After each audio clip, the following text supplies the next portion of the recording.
Bien, vamos a saludar a Jonathan Massa, él es internacionalista para poder hablar del tema. Muy buenas noches, Jonathan. Hola, ¿qué tal? Muy buenas noches, Paola, Jorge, un placer estar aquí con ustedes. Bueno, los Estados Unidos ha dicho estar preparado para usar, así lo he leído, todo su poder para frenar el narcotráfico en Venezuela. Ha sido la portavoz de la Casa Blanca, Caroline Leavitt, quien ha dicho que Trump está preparado para frenar y llevar a los responsables ante la justicia. Hay naves norteamericanas ya en el Mar Caribe. ¿Qué se pueda pensar que podría ser para muchos de repente el fin de toda la dictadura de Maduro? ¿Cómo lo ves tú? Sí, gracias, Paola. Sin duda alguna, esta circunstancia que estamos observando en el trayecto a Venezuela, sobre todo el enfoque de política exterior de Estados Unidos con respecto al régimen autoritario, dictatorial de Nicolás Maduro, lo que estamos viendo profundamente es un objetivo de política exterior de los Estados Unidos y especialmente impulsado desde el propio secretario de Estado de Estados Unidos, Marco Rubio, en el que se ha puesto ya en la mira no solo a Nicolás Maduro, sino digamos a los altos jerarcas dentro del régimen autoritario venezolano, en el que se va detrás obviamente de estos objetivos prioritarios, pero que efectivamente con todas las opciones ya, digamos, habilitadas por parte de una orden ejecutiva, como así se le denomina en Estados Unidos, al equivalente a los decretos presidenciales en la tradición latinoamericana, en la que autoriza básicamente a las fuerzas militares a través del Departamento de Defensa, el Pentágono, la incursión, la movilización de recursos militares para la captura o para combatir a organizaciones criminales, especialmente aquellas a las que han sido consideradas como organizaciones terroristas extranjeras. Y lo relevante a comentar aquí es que precisamente es a Nicolás Maduro y a sus secuaces a quienes ha considerado ya esta designación como el Cártel de los Soles, ¿no? Una organización criminal que es encabezada, así lo designa Estados Unidos, a Nicolás Maduro como el líder de este Cártel de los Soles, vinculado también, según las declaraciones de la fiscal estadounidense Pam Bondi, al Cártel de Sinaloa en el tráfico de estupefacientes hacia los Estados Unidos. Para nadie es un mito que el régimen venezolano desde hace mucho tiempo ha sido comparsa de organizaciones criminales y que ha procurado precisamente o ha facilitado de alguna forma a través de las estructuras gubernamentales y lamentablemente a través de sus propias estructuras de sus fuerzas de seguridad el apoyo al tráfico de estupefacientes a Europa principalmente y por supuesto a los Estados Unidos. Y bueno, hoy Estados Unidos con estas capacidades legales, digamos también a su alcance, pues bueno, ha desplegado, como ya ustedes bien mencionaron al inicio de este programa, pues toda esa capacidad militar con sus destructores, los miles de Marines y otro tipo de equipos especializados.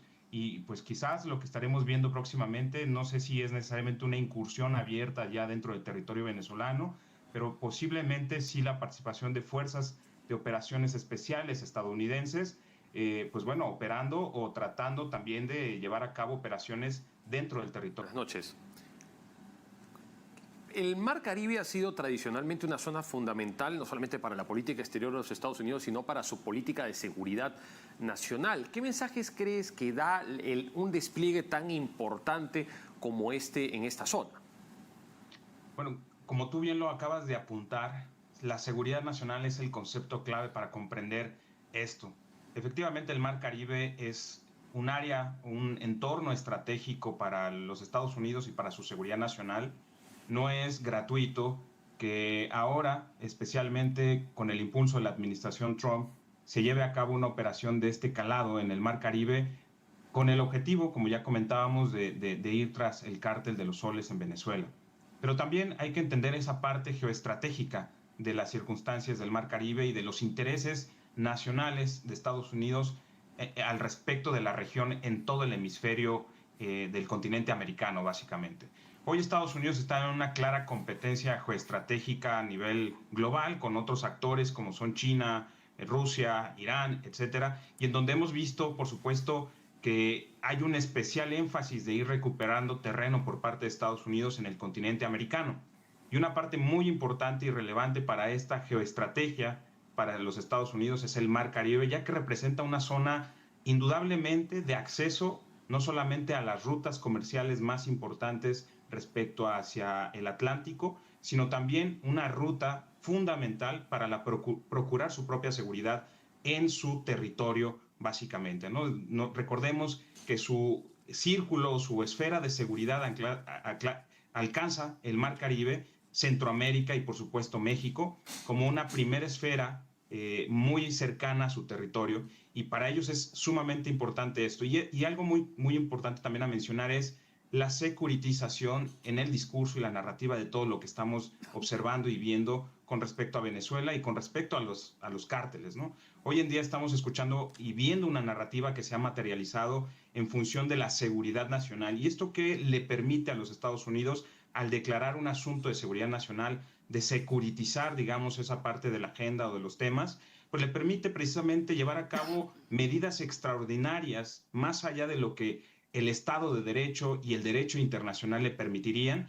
Y bueno, básicamente al, digamos, declarar que se trata de la supervivencia de sus propios intereses nacionales o de la preservación de la propia seguridad de sus ciudadanos a nivel de seguridad nacional, pues bueno, esto es lo que le permite llevar a cabo este tipo de acciones en función de, pues bueno, esta declaratoria y de las órdenes ejecutivas que le han ido acompañando. Así es, hoy en la conferencia de prensa dada en la Casa Blanca le han preguntado a la vocero si estaban viendo la posibilidad de poner militares sobre el terreno en Venezuela.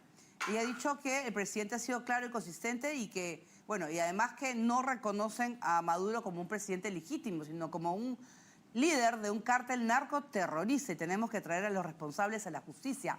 Esa es la pregunta, que si Estados Unidos podría hacer una intervención.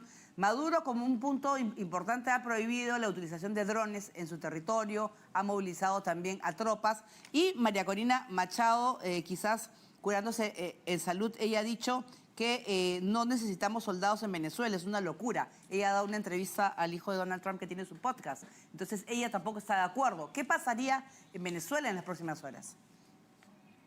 Sí, la realidad es que la incursión de tropas dentro del territorio venezolano, ya estaríamos en un escenario, por ejemplo, como lo sucedido en Panamá con Noriega. Y eso pondría, por supuesto, también en riesgo a la población civil venezolana. Y esto quizás podría tener efectivamente un escenario de mayor caos y de, pues, bajas civiles. Lo que esperaría cualquier político decente en Venezuela es precisamente lo que ha dicho María Corina Machado: el que no exista esa posibilidad de tener un conflicto que lleve, digamos, a tener daños colaterales sumamente graves. Sin embargo, la realidad es que, como ya lo comentábamos, hoy todas las opciones para los Estados Unidos están sobre la mesa.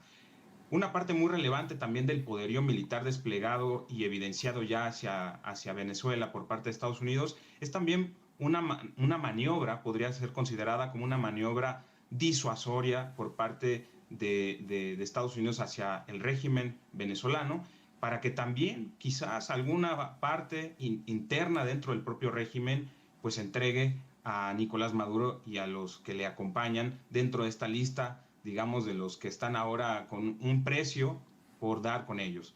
Entonces, sí es una situación crítica. Lo que me parece muy relevante es la posibilidad en la que Venezuela hoy se encuentra de poder retornar, digamos, a un escenario de viabilidad política, dado que hoy el régimen venezolano ya no es considerado legítimo por el vecino más importante del hemisferio, que es Estados Unidos, y que esto puede también traer consecuencias no solamente en lo inmediato, sino también en lo financiero, en lo económico, en el que pueda haber restricciones sumamente importantes, como ya se anunció hace unos días, los decomisos millonarios a Nicolás Maduro. Y eso puede ir cortando también poco a poco las fuentes de poder, básicamente, que son las fuentes del dinero del régimen venezolano, y que pueda, digamos, de alguna forma forzar una transición pacífica hacia la democracia en Venezuela, que yo creo que muchos en la región lo esperamos. Jonathan, sin embargo, esta orden ejecutiva, pues, podría tener impacto sobre el territorio venezolano, pero también podría tener un correlato sobre otros países. Y quisiera consultarte con respecto al caso de tu país, de México. La presidenta Claudia Sheinbaum ha sido terminante en que no va a permitir que hayan tropas estadounidenses operando en suelo mexicano. ¿Por qué? No solamente desde el punto de vista del derecho internacional, sino a la luz de la propia historia de México, del Tratado Guadalupe Hidalgo, de la pérdida de territorio. ¿Por qué esta cuestión es tan sensible? ¿Por qué tener tropas estadounidenses en suelo mexicano es una cuestión tan sensible para México? La realidad también en México es compleja, sobre todo esa realidad bilateral entre México y Estados Unidos, dada la historia de vecindad desde el nacimiento de estas dos naciones, en la que nos hemos encontrado los mexicanos y estadounidenses en diferentes etapas de la historia, en situaciones muy complejas. Y precisamente la participación de fuerzas militares en territorio mexicano es quizás el punto más sensible en la relación bilateral a lo largo de la historia de estos dos países, en los que sin duda alguna se ha construido una relación desde hace por lo menos 20 años o 15 años más profunda a nivel militar, de diplomacia militar, y que yo creo que este punto, quizás en el trato con México, tiene otra connotación y otros alcances. Primero, la presidenta Sheinbaum y su gobierno gozan de la legitimidad interna con la que no cuenta hoy en día el régimen de Nicolás Maduro en Venezuela. Y eso plantea un escenario distinto y por lo tanto también Estados Unidos, al no reconocer a Venezuela, lo trata solamente o al régimen venezolano como un cártel y como una organización criminal. Caso contrario en la situación de México, en donde hay una interlocución gobierno a gobierno, en donde también hay un trabajo y mesas de conversación, de diálogo, en donde precisamente hoy se está trabajando y quedan todavía algunos días de un acuerdo todavía en progreso para signar entre Estados Unidos y México en materia de seguridad y las fronteras y la modernización también fronteriza y también habrá implicaciones comerciales y que no es nada nuevo para México.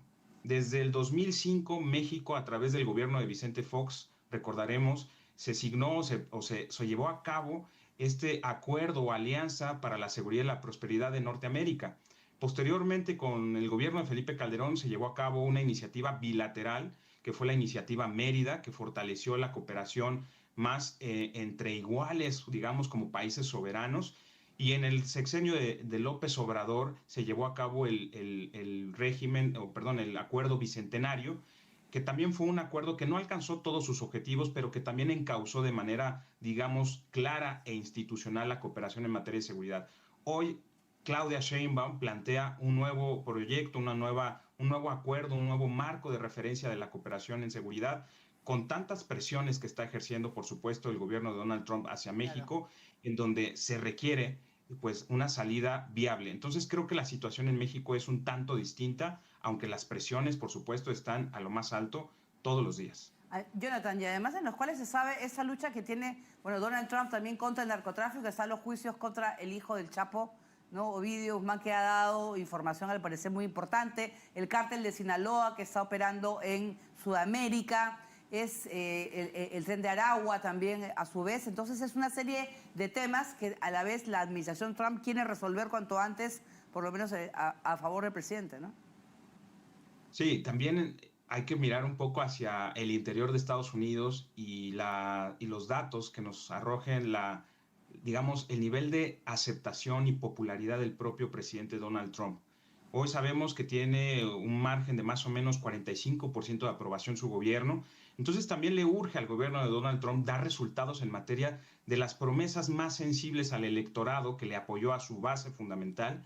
Y precisamente de los temas son seguridad, tráfico de drogas, combate a los cárteles del narcotráfico y sin lugar a dudas es esencial la relación con México en ello. Y por ello también ha estado presionando. Claro ejemplo de esta presión hacia México ha sido cómo México ha accedido a través también de un esquema de planteamiento de seguridad nacional, la entrega, literalmente no podríamos hablar de extradiciones, sino la entrega en una primera ronda de aproximadamente 26 o 29 pues bueno, delincuentes, cabecillas de la delincuencia organizada, y recientemente otros 26 en una segunda ronda, en donde, pasando por alto todo proceso legal de extradición, el Estado mexicano, a través de una declaratoria de seguridad nacional por parte de su Consejo de Seguridad Nacional, entrega a estos criminales a las autoridades estadounidenses, y hemos visto cómo dentro de los procesos judiciales que están siendo implementados en Estados Unidos, pues bueno, se les ha ido otorgando a estos cabecillas como el Chapo Guzmán, sus hijos, el Mayo Zambada del cártel de Sinaloa, pues un trato especial a cambio de que se declaren culpables de los delitos a los que han sido imputados y se conviertan también en informantes de las autoridades estadounidenses para ir por el desmantelamiento de estas organizaciones criminales transnacionales que se asientan en México y que tienen sus operaciones más importantes en el mercado estadounidense. Bien, muchísimas gracias pues a Jonathan Massa, internacionalista que ha estado con nosotros en el programa. Gracias, Jonathan. Como Muchas siempre. gracias. Gracias, Jorge, Paola. Hasta luego.